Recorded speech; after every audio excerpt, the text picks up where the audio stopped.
জানিব যে পৃথিৱীত বহুত গৃহ আছে, অনেক গৃহ আছে, কিন্তু তাৰ ভিতৰত তিনিটি গৃহহে শ্ৰেষ্ঠ।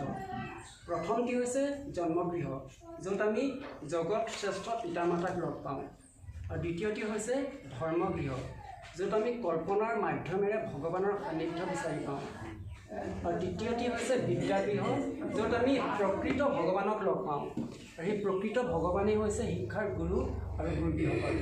আৰু আজি প্ৰকৃত ভগৱানে সহবাস কৰে এই বিদ্যালয়ত মোৰ নিচিনা এজন সাধাৰণ ব্যক্তি এনেকৈ ঠিক দিবলৈ পোৱাটো মোৰ কাৰণে বহুত পৰম সৌভাগ্যৰ কথা। আৰু সেয়ে মই আকৌ আপোনালোকক কৈছোঁ, মোৰ দৃষ্টিত শিক্ষাৰ গুৰু আৰু গুৰুবীসকল ভগৱানতকৈ কম নহয়। এইটো কাৰণে কম নহয়, সকলোৱে মানুহৰ আকৃতি পায়। জন্তুৱেতো জন্তুৰ মানে আকৃতিত জন্ম দি দিলে, মানুহে মোৰ মা দেউতাই মোক মানুহৰ আকৃতিত জন্ম দি দিলে।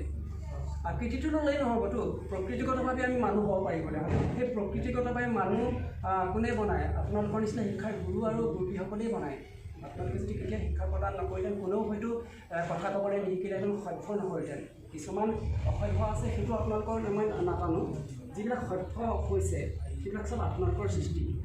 এগৰাকী নাৰীয়ে ধৰক খুব বেছি 10-12টালৈকে এবাৰ সন্তান জন্ম দিলে, মই কৈছোঁ নাই, কিন্তু আপোনালোকেতো হাজাৰ হাজাৰ জন্ম দি গৈ আছে।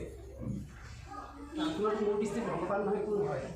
সেইকাৰণে কৈছোঁ, আপোনালোকক আজি পাইছোঁ, সান্নিধ্য পাইছোঁ, ভাল লাগিলে, আৰু তেওঁক পূৰা ধন্যবাদ জনাইছোঁ।